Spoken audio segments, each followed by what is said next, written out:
Chapter 3 Gülen, Confucius, and Plato on the Human Ideal.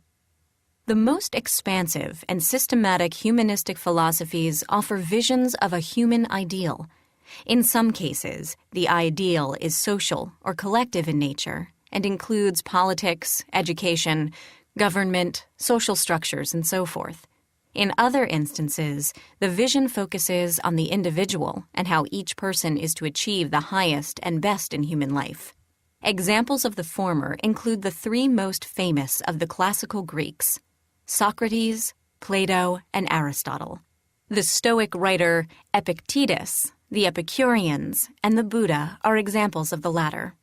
What emerges in almost all of these, however, is a vision of a human ideal as the goal for human development and achievement. Humanism, as it champions the human in these instances, holds forth an idealized, perfected form of it as a standard of measurement, as the goal to which all endeavor aspires, either for itself alone or for what it provides with regard to an ultimate, transcendent reality such as God. In this chapter and the next, I construct a trialogue between Gülen and two of the most powerful expositors of the human ideal known to the world, Confucius and Plato. Interestingly, Confucius, 551 through 479 BCE, and Plato, 427 through 347 BCE, live within one generation or so of each other, one in China, the other in Athens, and articulate similar revolutionary visions of society and the individual based on what they believe about the inherent possibilities of human nature, on the one hand, and the order or way of things in larger reality on the other. Gülen outlines a vision of a spiritually renewed society whose strength and coherence come largely from the presence and efforts of people who have perfected themselves to the maximum extent possible, according to tenets of Islam. In the works of all three, Confucius, Plato, and Gülen, we see a common claim that drives the whole of their respective visions. Society works best when it is governed and constituted by people of moral and intellectual virtue. These people of moral and intellectual virtue go by different names, of course, in each thinker's work, and they exist within differing cultural, philosophical, and religious frameworks. They resonate, however, in their deep essence, and it is this essence of the human ideal to which we now turn. Confucius, Plato, and Gülen, although coming from vastly different contexts and worldviews, share a fundamental view about the structure of reality. All three articulate their respective visions of human community with reference to a transcendent ideal that is the basis, source, truth, or premise of all worldly reality.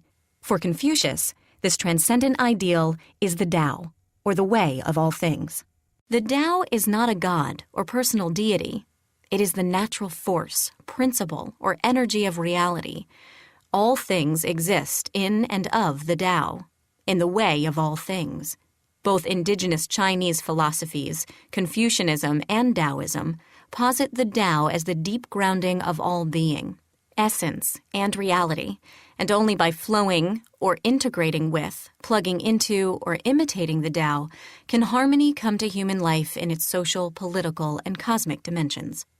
Plato describes this transcendent reality as the ideal over against the real world.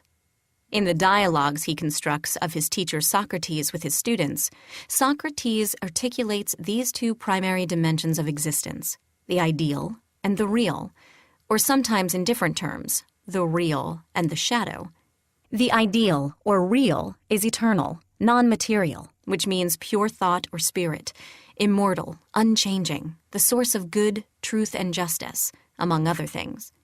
He symbolizes it with light or brightness, as opposed to the shadowy darkness of empirical reality that human beings often mistake for true ultimate reality.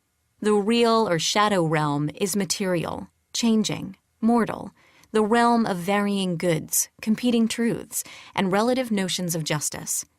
In short, the ideal or real world is the world of pure mind or spirit and its desires, while the real or shadow world is the world of the body and its desires. Human individual and collective life is good when the former governs the latter. Finally, Gülen articulates his vision of human life within the framework of Islam, which posits a worldview similarly bifurcated between the earthly and the heavenly realms. Life on earth gains its fullness, meaning, and authenticity only when lived in cognizance of God, or Allah, as the true source and grounding of all reality. In essence, all existent beings are Muslims, those in submission to God, because there is no existence at all outside the hand of God.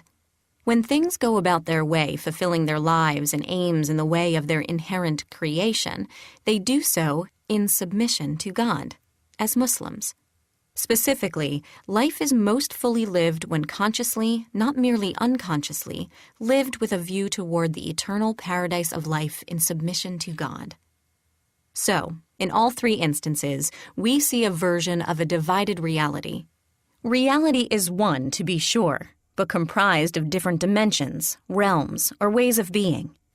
Those who know this and live mindfully of it find happiness, goodness, and truth, no matter their circumstances, because their orientation is ever upward toward higher reality. Those who live ignorant of this wallow in a swamp of confusion and corporeal lusts, blinded by finite, lower, shadowy reality. In short, there are two basic groups of people, the sighted and the blind. For life on earth to be good, it must be governed and guided by the former. In The Analects, Confucius and others distinguish between those of higher or noble minds and those of lower, lesser ways or smaller minds. Often they are the mirror opposites of each other. A noble-minded person is different from others, but at peace with them. A small-minded person is the same as others, but never at peace with them. The noble-minded encourage what is beautiful in people and discourage what is ugly in them. Little people do just the opposite. The noble-minded seek within themselves. Little people seek elsewhere.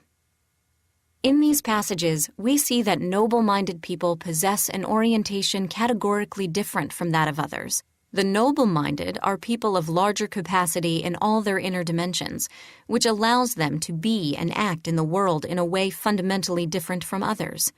The text continues, "The noble-minded stand in awe of three things: the mandate of heaven, great men, and the words of a sage. Little people don't understand the mandate of heaven, so they aren't awed by it. They scorn great men, and they ridicule the words of a sage. The noble-minded have 9 states of mind: for eyes bright, for ears penetrating, for countenance cordial, for demeanor humble, for words trustworthy, for service reverent, for doubt questioning, for anger circumspect, and for facing a chance to profit moral." The high-minded follow a different path in life from the low-minded. Theirs is an ear turned to wisdom, discipline, dignity, and service, whereas common or low people possess no ear at all for such matters. Plato articulates a similar division of people in The Republic, which is his longest dialogue. A great many works are devoted to interpretation of just this dialogue alone. I in no way intend an in-depth analysis of any part of the dialogue. Instead, I focus simply and exclusively on those passages that matter to us here. As indicated above, Plato divides reality into 2 realms: the eternal realm of pure thought or spirit, and the finite realm of corporality. Much of the conversation between Socrates and his students in the dialogue concerns the philosopher, or lover of wisdom, who understands deeply this division in existence and lives both from and toward the ideal, pure realm. Late in the dialogue, Socrates describes those who are not lovers of wisdom do not understand true reality, and therefore do not live or enjoy the benefits of a life lived attuned to wisdom. He says, "So it is with those who have no experience with wisdom and virtue, but constantly busy themselves instead with feasting and like activities. First, they seem to have been swept down to the bottom and then up again as far as the middle. Then they roam and drift between the 2 points all their lives. Confined to these limits, they never look up to what is truly above them, nor have they been borne upward. Never have they been refreshed with reality's essence. Never have they tasted pleasure that is pure and cannot deceive. Always they look down with their heads bent to the table. Like cattle they graze, fatten, and copulate. Greed drives them to kick and butt one another with horns and hooves of iron, because they are insatiable. They slay one another, and they are insatiable because they neglect to seek real refreshment from that part of the soul that is real and pure. So they must live with the facades and illusions of true pleasure. Their pleasures must be mixed with pain. It is this juxtaposition of sensations that gives to each its color and intensity, driving fools into frenzies of self-love. And all these deceptions are fought over in the same way that Stesichorus recounts the fighting at Troy for the ghost of Helen, by men who didn't know the truth. As with Confucian teaching, the delineation is clear between the two groups of people, those who are wise and fix their attention on higher pleasures, and those who are ignorant and fix their attention on lower pleasures. At best, the common ignorant people raise their heads to a middle or medium point, but they spend most of their lives focused in a range between the middle and the low. As such, they are like grazing cattle, living a life focused on pleasures more suited to animals, which have no soul, than to humans, who possess an immortal soul. Plato illustrates the distinction between philosophers and common people in Book 7 of the Republic, with his famous allegory of the cave. Here, Socrates asks us to imagine people who have been living in a cave since childhood, fixed in a position such that their gaze is locked onto the wall in front of them. What they do not see is that behind them stretches a long passage that leads out of the cave. Also behind them is a bright light, shining in such a way that shadows of objects behind the people are cast onto the wall in front of them. The people live their lives facing the wall, engaging with the shadows on the wall as if they are true, real objects, not seeing that, in fact, they are only shadows, copies, or simulacra of the real objects. They hear echoes of sound in the cave and assume the sound comes from the shadows. They create stories about the shadows and give them meanings. The shadows are reality for the people. But then, one of the people somehow breaks away from his fixed position and turns around to see the bright light shining, the shadows it creates, and the path leading upward out of the cave toward an even brighter light. He follows that path, his eyes hurting from the light, until he escapes the cave and emerges into the full light of day, into the real world. He cannot see the full brightness of reality at first. His eyes must become accustomed to it through practice. Eventually, however, he sees clearly and fully and returns to the cave to tell the others of their darkness and of the light that can be theirs if they will but break free, turn away from the shadows, and follow the path to the light. They mock him, become angry with him, and eventually plan to kill him for his ideas, which seem utterly ridiculous and out of touch with reality. The allegory is clear. A few people will craft their entire character toward the light of wisdom and truth, and will give themselves to the pursuit of these despite the difficulties. Most, however, will prefer the cave of darkness and will spend their lives engaged with much easier, shadowy pursuits at the expense of the higher pleasures, more proper to beings who possess a soul. Socrates continues, "We assert that this power is already in the soul of everyone. The way each of us learns compares with what happens to the eye. It cannot be turned away from darkness to face the light without turning the whole body. So it is with our capacity to know. Together with the entire soul, one must turn away from the world of transient things toward the world of perpetual being, until finally one learns to endure the sight of its most radiant manifestation. This is what we call goodness, is it not?"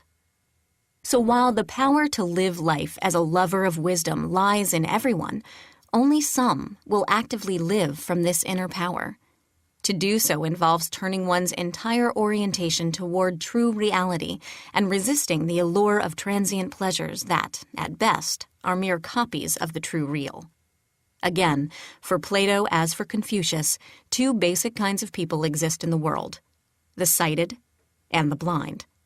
Gülen joins Plato and Confucius as he identifies the characteristics of ideal human beings which distinguish them from the common mass of humanity. People who exemplify the human ideal go by various names in Gülen's work, including inheritors of the earth, person of ideals, and ideal people. Whatever the moniker, they share distinct traits in common that sharply separate them from worldly people. In Gülen's view, renewal and renaissance will come to the world in general, and to Turkey specifically, when these ideal people raise themselves spiritually, morally, and intellectually to lead humanity through their service and the example of their own lives into a new era.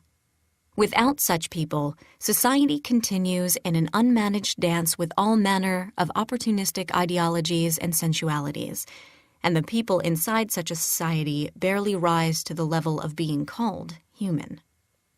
Gülen says, "Some live without thinking. Some only think but cannot put their thoughts into practice. Those who live without thinking are the objects of the philosophy of others.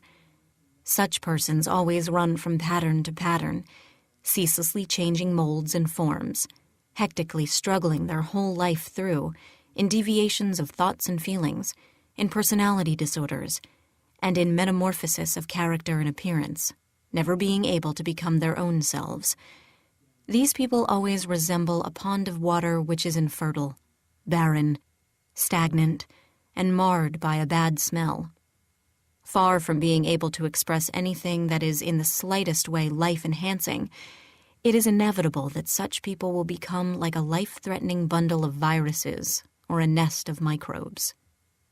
These are Gülen's words, but they could be Plato's or Confucius's words just as easily. Here, Gülen does what his trialogue partners have done before him in delineating two types of people in the world: ideal people, or those who are conscious of and working toward the ideal, and worldly people.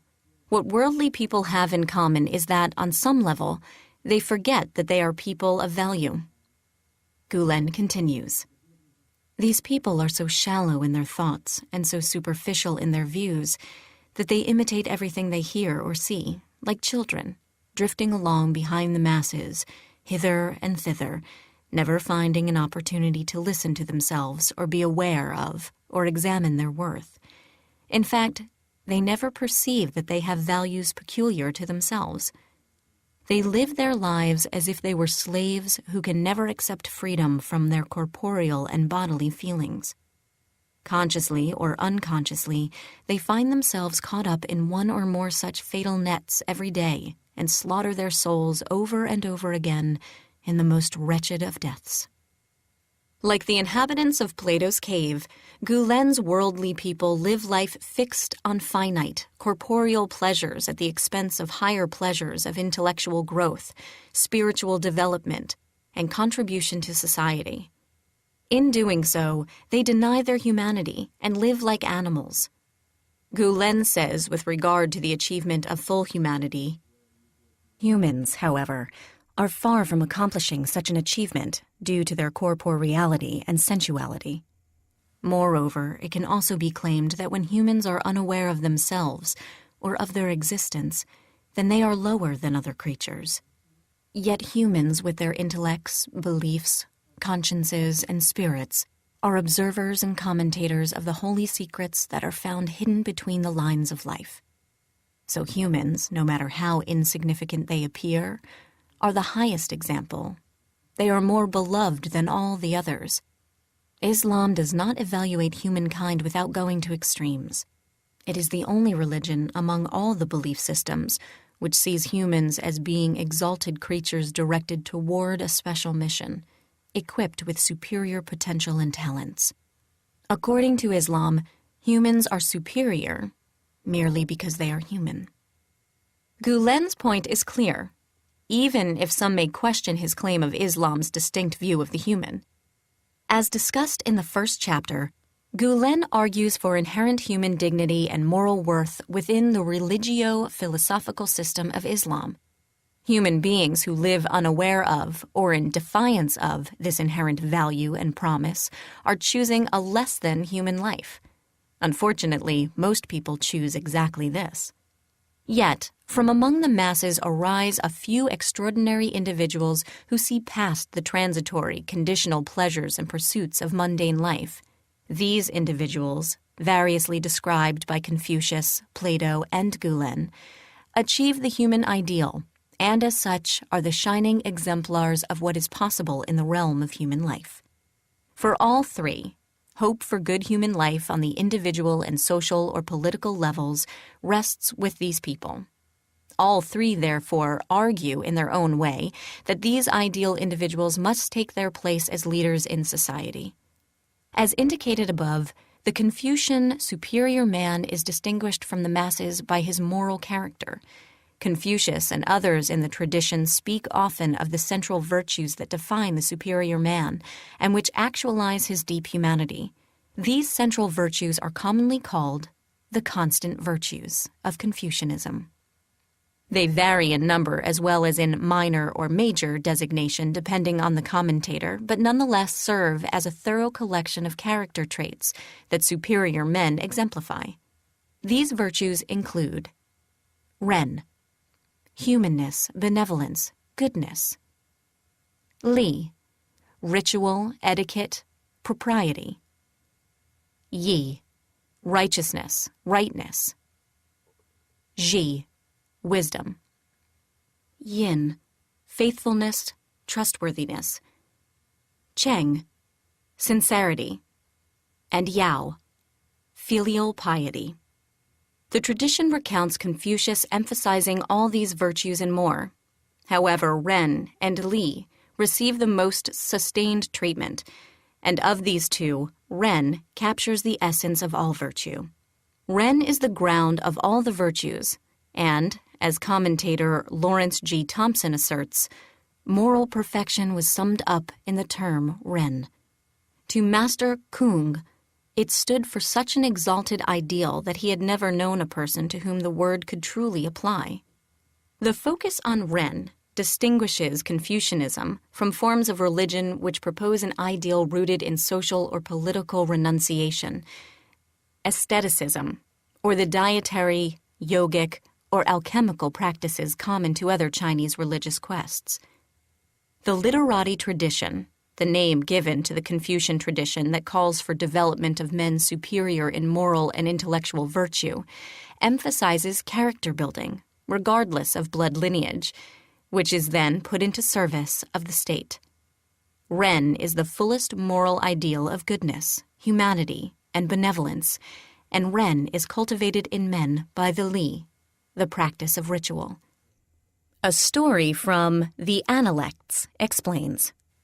Yen Hui asked about humanity, Ren, and the master said, "Giving yourself over to ritual, Li, that is humanity. If a ruler gave himself to ritual for even a single day, all beneath heaven would return to humanity. For doesn't the practice of humanity find its source first in the self, and only then in others?" "Could you explain how giving yourself to ritual works?" asked Yen Hui. "Never look without ritual. Never listen without ritual. Never speak without ritual. Never move without ritual." "I'm not terribly clever," said Yen Hui, "but I'll try to serve these words." The conviction here is that undying adherence to forms of propriety, etiquette, and ritual in every dimension of life demands a discipline that, in turn, one uses to cultivate in oneself a character of benevolence, goodness, and humanity. Ren, as a man develops it in himself, provides the grounding for him to develop all the other virtues through the constant practice of Li. Ren here functions similarly to the goodwill in Kant's theory of moral character described in Chapter 1. Without the goodwill, no other good is possible. Likewise, without Ren, a basic inclination toward goodness and humanity, the other virtues have no basis. As the superior man embodies the constant virtues and assumes his role in civil service, he comes to possess a power in society that is distinctly moral. The term for this is day, often translated as moral force or integrity. The superior man's integrity civilizes and inspires those who surround him, such that his governance of them becomes an extension of his personal character. We read in the Analects. The master said, "In government, the secret is integrity. Day. Use it, and you'll be like the pole star, always dwelling in its proper place, the other stars turning reverently about it."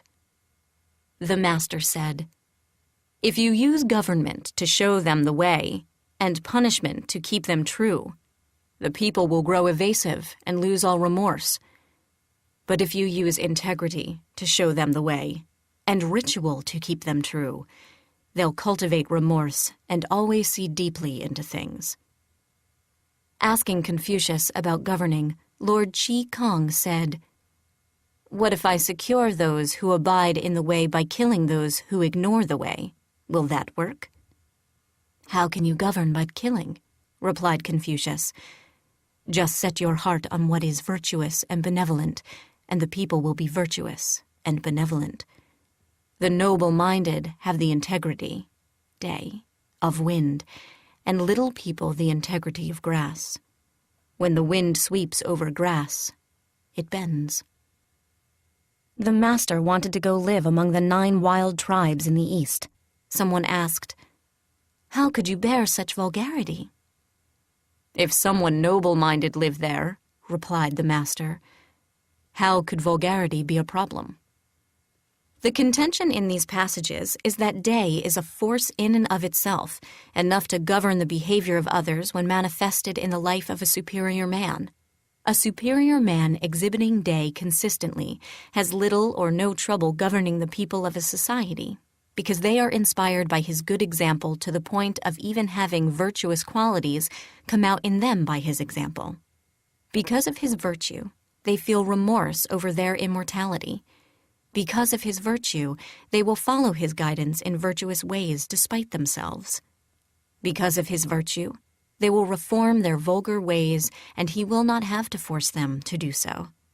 Inherent in these claims is the Confucian belief in a basic human nature that is inherently good.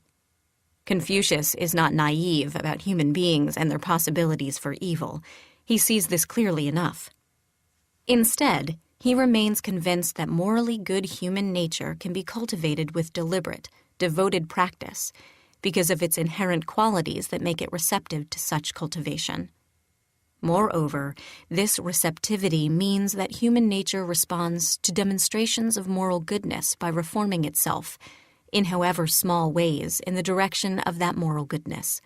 Thus, the grass bends with the wind, and the lesser stars turn around the pole star. Such is the power of day. Confucius argues consistently throughout the tradition that without the services of superior men, these paragons of moral and intellectual virtue, society descends into chaos. Society falls victim to rank materialism, empty ritual, small-mindedness, and moral turpitude. Indeed, this is how Confucius assessed the society of his day, and his teachings are meant to address this grave problem.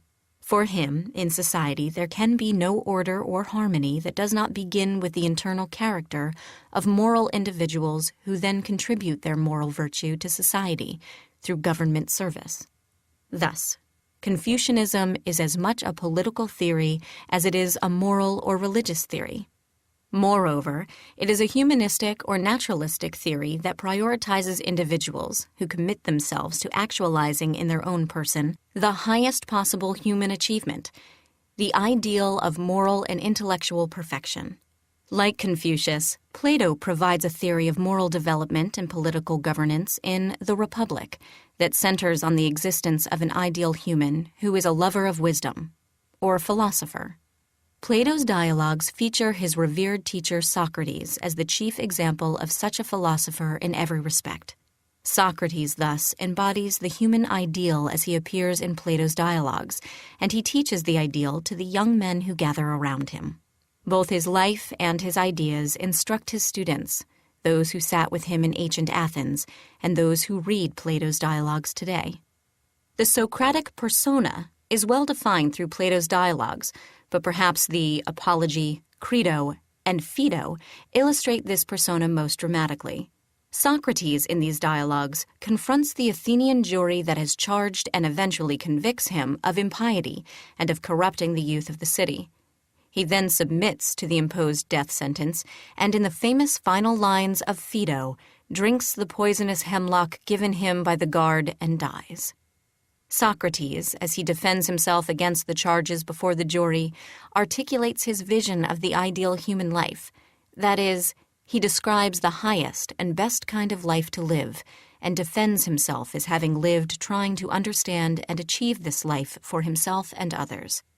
He continues explaining and exemplifying this highest and best life in Credo and Phaedo as he lives out his last days in jail and is visited by his students. Chief among the philosopher's traits, as taught and exemplified by Socrates, is wisdom. The word philosopher, of course, means lover of wisdom. This is explained, however, quite paradoxically in the Apology. As it turns out, the philosopher is wise because he admits that he knows very little or nothing. Socrates is the wisest man because he knows, unlike the professional tutors and sophists of his day, that he is not wise. Wisdom is precisely this, knowing the limitations of human knowledge, especially when the process of learning is arrested through arrogance or apathy. The result of this special kind of wisdom is a life lived precisely to acquire knowledge, to seek it out wherever and however possible. In short, Socrates lived and proposed that others live a life in pursuit of truth, and a life in pursuit of truth examines everything over and over again. Therefore, the image Plato presents of his teacher in all the dialogues is of a man who is willing to forsake all other pursuits in exchange for an in-depth conversation and inquiry into the nature of worthy things: love, beauty, goodness, justice, and so on. Socrates never tires of such conversations, even when he has what appear to be settled or firm convictions about these matters. He is always willing to inquire further, to prolong examination, to test even firm conclusions.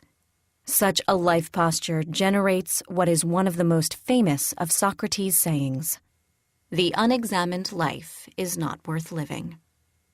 Socrates embodies other characteristics of the human ideal, or philosopher, including caring for the soul more than the body, fearing wickedness more than death, and being impervious to the opinions of the masses.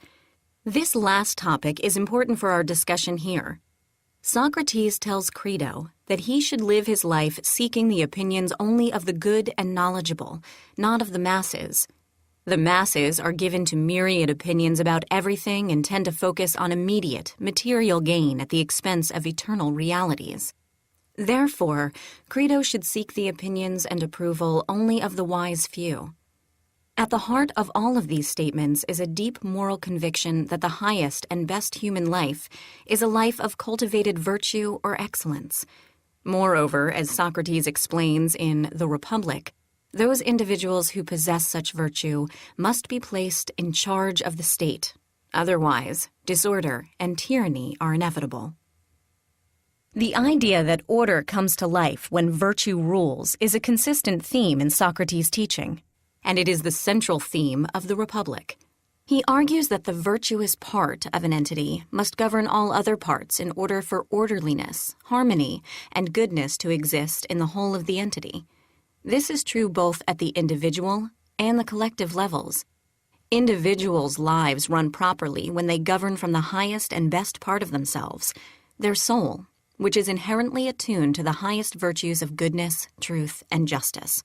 Likewise, a society finds order, harmony, and justice when the highest and best members of the society govern all the rest. These highest and best are the philosophers, the morally cultivated individuals discussed above, whom he identifies later as the guardians of the state. Socrates admits that some may find incredible the idea that philosophers must be kings, but he nevertheless insists upon it. He speaks to Glaucon, one of the young men with him. Unless philosophers become kings in our cities, or unless those who now are kings and rulers become true philosophers, so that political power and philosophic intelligence converge, and unless those lesser natures who run after one without the other are excluded from governing, I believe there can be no end to troubles, my dear Glaucon, in our cities or for all mankind. Only then will our theory of the state spring to life and see the light of day, at least to the degree possible. Now you see why I held back so long from speaking out about so troublesome a proposition, for it points to a vexing lesson. Whether in private or public life, there is no other way to achieve happiness. Important to note in this passage is Socrates' identification as of lesser nature, those who seek either political power or philosophical intelligence alone, and not in combination with the other. His contention here is that the former without the latter results in tyranny and corruption, whereas the latter without the former results in triviality and uselessness. Those with political power, but without the true philosophical intelligence to use it, will govern the state with a view towards personal gain and exploitative power. Those with philosophical intelligence, but with no view toward political application of their knowledge, will waste their energies on intellectual whims and trifles that have no useful application. Therefore, these two domains must be combined, and true philosophers must be rulers. True philosophers, of course, are those described earlier, those who care more for eternal rather than temporal realities, who seek the light rather than the darkness of the cave, who live like the immortal souls they are, rather than as the eating and copulating animals most people choose to emulate. Only such individuals, men and women who live in common with no concern for personal, private wealth, even at the level of personal family life, can guide the ship of state so that goodness, order, and truth prevail in all its workings. These true philosophers seek the truth above all else, and seek it in order to live by it individually and collectively. No possibility for social and political harmony exists outside their governance. Socrates admits that his republican ideal may never be accomplished fully in reality, yet he nevertheless insists that those who care for society must try to achieve it as much as possible. Otherwise, only anarchy and tyranny remain as the eventual options for society.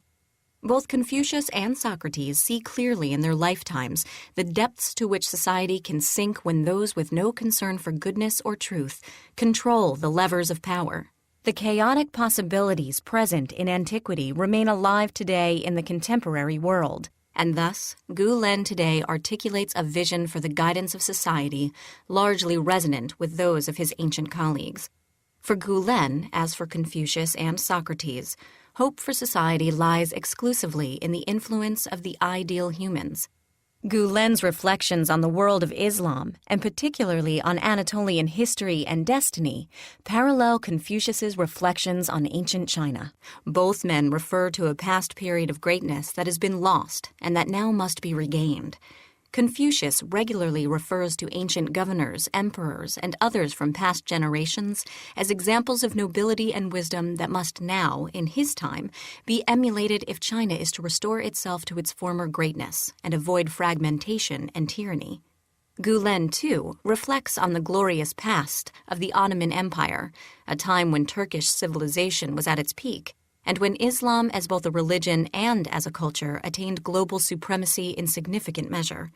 In his assessment, the true greatness of the Ottomans was found in their commitment to high ideals that sought the good for the society of the time, as well as for the future, and in their Islamic essence to the extent that may emulate the 4 caliphs of early Islam after the death of the Prophet Muhammad. Gülen claims that while notable figures like the pharaohs, Caesar, and Napoleon are infamous for their actions, their works have no enduring nature, because they were motivated in their essence not by high ideals for all of humanity and for the future, but by personal ambition, greed, and lust for power. Gülen says of them, "Their noisy and hectic lives, which bedazzled so many, never became, and can never become, promising for the future in any way. For those people were the poor, the wretched, who subjugated truth to the command of might, who always sought social ties and congruity around self-interest and profit, and who lived their lives as slaves, never accepting freedom from spite, selfishness, and sensuality. The lack of high ideals and eternal values for the present and the future prevents the work of these memorable figures from having any lasting positive influence. Such is not the case, however, for the caliphs and the Ottomans, according to Gülen. He says, in contrast, first the four rightly guided caliphs and later the Ottomans presented such great works, whose consequences exceed this world and reach to the next, that these works are in essence able to compete with the centuries. Of course, only for those who are not beguiled by temporary eclipses. Although they lived their lives and duties fully and passed away, they will always be remembered, talked of, and find a place in our hearts as the good and the admirable.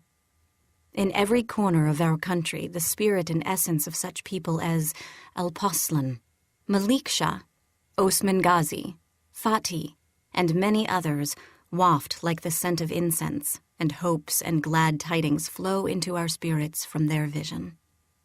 A qualitative difference exists for Gülen between figures like Caesar, Napoleon, and the pharaohs, on the one hand, and Fatih, Suleiman, the Magnificent, and the four caliphs on the other.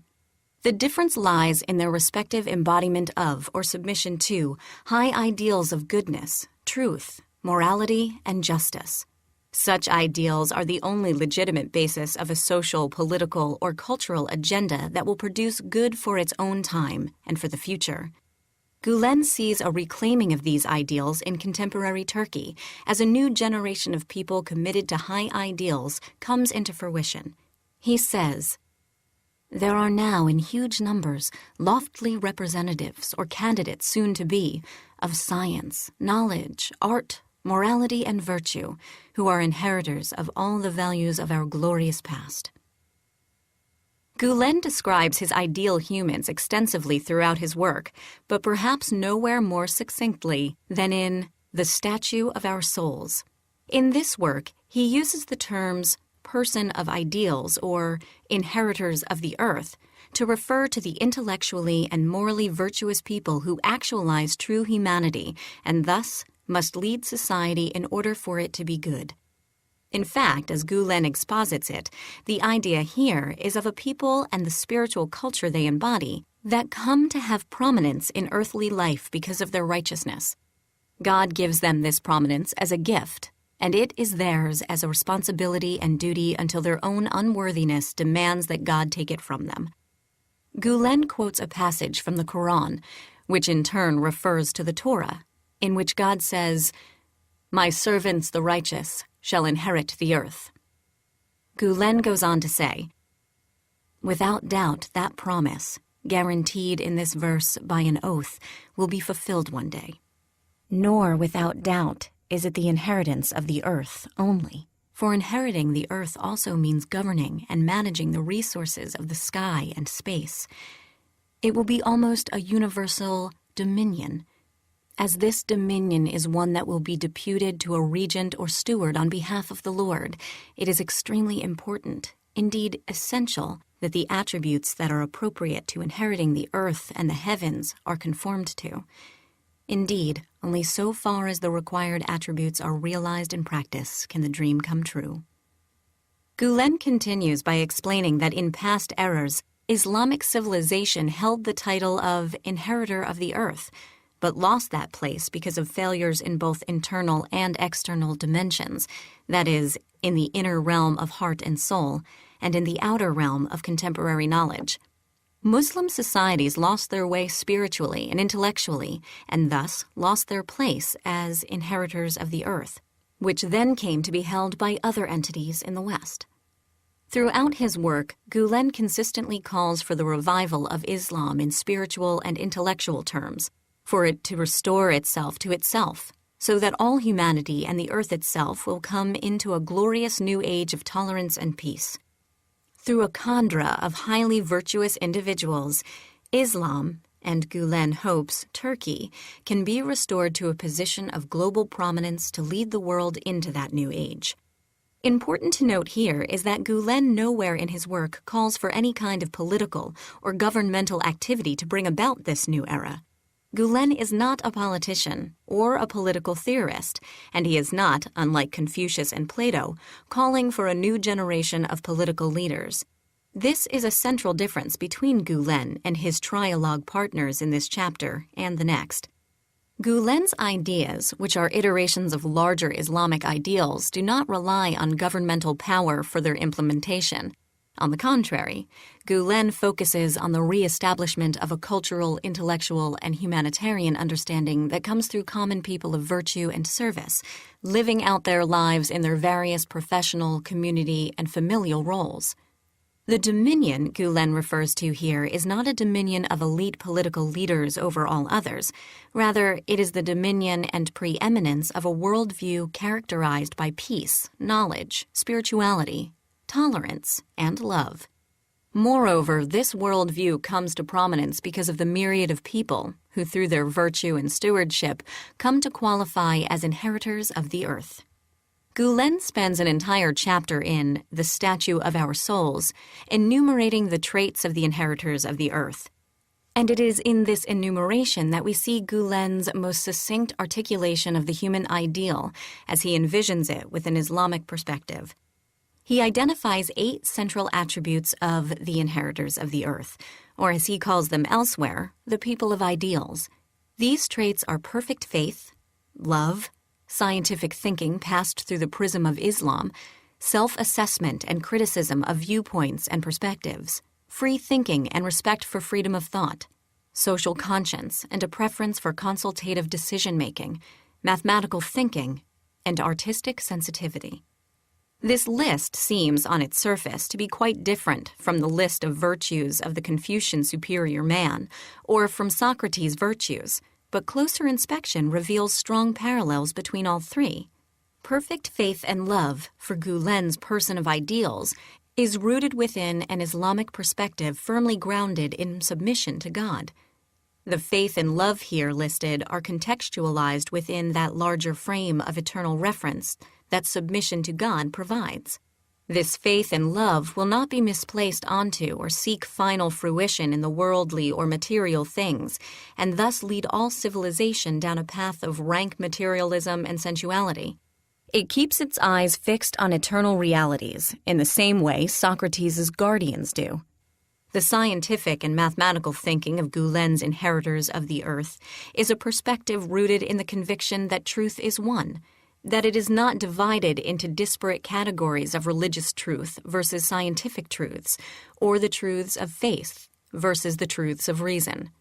Truth is indivisible for inheritors of the earth, and they seek to understand all truth with the rigor of science and mathematics, eager to advance scientific understanding of the cosmos as an infinitely intricate, holy book of the workings of the Creator.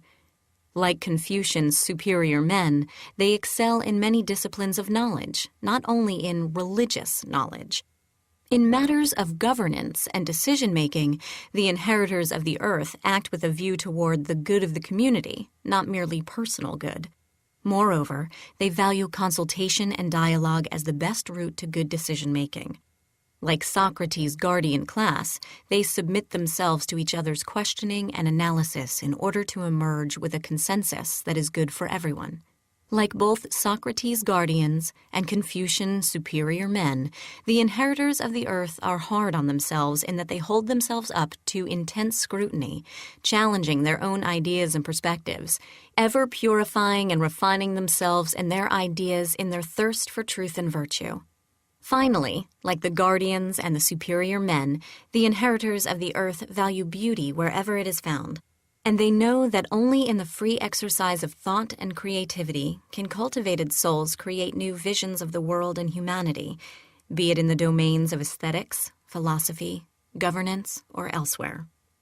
The central difference between Gülen's inheritors of the earth and the Confucian superior men, or the Socratic guardians, is that the former are Muslims and generate their entire being and worldview from within an Islamic perspective.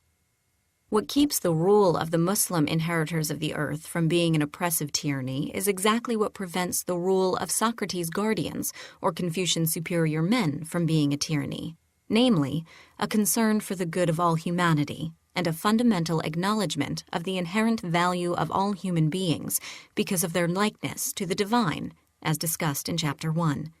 Gülen describes these inheritors of the earth at great length. He says, "A person of such character will always run from victory to victory, not, however, in order to ruin countries and set up capitals on the ruins, but rather to move and activate humane thoughts, feelings, and faculties, to strengthen us with so much love, affection, and benevolence that we will be able to embrace everything and everybody, to restore and repair ruined sites, to blow life into the dead sections of society, to become the blood in life, and thus flow within the veins of beings and existence to make us feel the vast pleasures of existence. With all that such a person has, they are a man of God, and as his vicegerent, they are always in contact with the creation. All their acts and attitudes are controlled and supervised. Everything they do as if it were to be presented for his inspection. They feel by what he feels. They see by his look. They derive their way of speech from his revelation. They are like the dead man in the hands of the Ghasal before his will. Their greatest source of power is their awareness of their own weakness, inability, and poverty before him, and they always try to do their utmost and not to make a mistake in order to make the best use of that endless treasure." Gülen's inheritors of the earth, clearly, are not conquerors in the name of God or Islam. They are not jihadists waging war against the infidel. Instead, they are people of incredible virtue, goodness, and love, who give themselves wholly to the highest ideals and seek to create a world in which all people have the opportunity to actualize their fullest human potential in every domain of life, from the most mundane to the most transcendent. Moreover, it is a world in which the community members themselves provide an inspirational example of that fully actualized humanity. These people of ideals are central to any workable, good, and enduring society. Without them, both the ideals and the people who embody them, a society's legacy is muted at best, and the good that it appears to achieve is ephemeral or short-lived. Gülen says, "If the officials running a good and virtuous state are chosen because of their nobility in spirit, ideals, and feelings, the state will be good and strong. A government run by officials who lack these high qualities is still a government, but it is neither good nor long-lasting. Sooner or later, its officials' bad behavior will appear as dark spots on its face and blacken it in the people's eyes. Power's dominance is transitory, while truth's and justice's dominance is eternal. Even if these do not exist today, they will be victorious in the very near future. For this reason, sincere politicians should align themselves and their policies with truth and justice." Gülen, like his trialogue partners, insists that society's goodness directly depends upon the goodness of those who lead it. Moreover, the leaders and the other community members who embody these traits sacrifice all personal ambition to the good of the whole. They give their whole selves in service to humankind, never ceasing to think of the future. They ground themselves in eternal spiritual values, and they assess the merit of all scientific and technological gains with a view toward these eternal values. Gülen says of them, "They will be completely truth-loving and trustworthy, and in support of truth everywhere, always ready to leave their families and homes when necessary. Having no attachment to worldly things, comforts, or luxuries, they will use their God-given talents to benefit humanity and plant the seeds of a happy future. Then, constantly seeking help and success from God, they will do their best to protect those seeds from harm, just as a hen protects its eggs. Their entire lives will be dedicated to this way of truth. These new people will unite profound spirituality, diverse knowledge, sound thinking, a scientific temperament, and wise activism. Never content with what they know, they will continuously increase in knowledge of self, of nature, and of God. Gülen here describes the ideal people as those who escape the perennial temptations Socrates mentions in The Republic, namely, the temptations of attachment to worldly pleasures, wealth, and private comforts. Gülen's ideal people, like Socrates' guardians, do not succumb to such temptations because their natures are constructed so as always to seek eternal pleasures and truths at the expense of the temporal. Also like Socrates and the guardians, they are never content with themselves and their knowledge. They always push further and higher, hungry for new heights of knowledge, virtue, goodness, and truth. For Gülen, only when Turkish society and all societies are made up of or influenced by such individuals will human civilization then be turned toward life, vitality, and health, instead of death and decay. Again, Gülen's vision for leadership is expansive, and it functions in a distinctly apolitical way. His sermons and teachings do not comprise in themselves a system of governance or political theory, as do Confucius's teachings and Plato's ideas in The Republic. Gülen is a Muslim preacher and theologian, not a political scientist or activist. He does not call his listeners specifically to run for office or to take over the commands of government. He does not call for the dissolution of current systems of governance. While his vision for society certainly includes ideal people holding positions of authority in government, he mostly does not speak in such specific terms. Instead, Gülen speaks of a community leadership dispersed throughout society in the myriad professions. People of ideals will shape society as they give themselves fully to their respective endeavors as scientists, teachers, business people, service workers, parents, public servants, laborers, and the like. The image is more of a mass, grassroots movement of people who then choose, via democratic process, people who embody virtuous ideals to serve and guide the state. The end result, however, is the same for Confucius, Plato, and Gülen: the existence of a stable, good society that exists as such for its citizens because it is run by people who actualize in themselves the highest possible human ideals of virtue and goodness. So, all three of our trialogue participants, from within their own distinct worldviews and historical eras, have crystallized for us a central feature of what is required to live a good human life at the individual and collective level. That central feature is virtue, both intellectual and moral. People will live the fullest, and therefore the happiest of human lives, when they set their sights on developing themselves into people of intellectual and moral virtue. Moreover, society as a whole achieves its highest and most beneficial development when it is guided by those individuals of high moral and intellectual virtue, who are those best able to see the good for all, instead of merely the good for the privileged few, or for themselves alone. These virtuous people will guide society such that its members will have ample opportunities to develop themselves to the fullest human capacity they can. The question now becomes, from where do these people of virtue come? Where are we to find these people of high character and leadership who will guide our social and collective existence toward goodness, truth, and justice? Do these people come down to us from the heavens fully formed and ready to rule? Are they divine beings who walk among us? No. These people are entirely people, not divine beings. They are born to human mothers and fathers, and they must be raised and educated to be the paragons of virtue that society requires for its fullest existence. All three of our trialogue participants agree that education is the means by which we as a society of people develop from among ourselves these virtuous individuals. So it is to their respective theories of education that we now turn in the next chapter.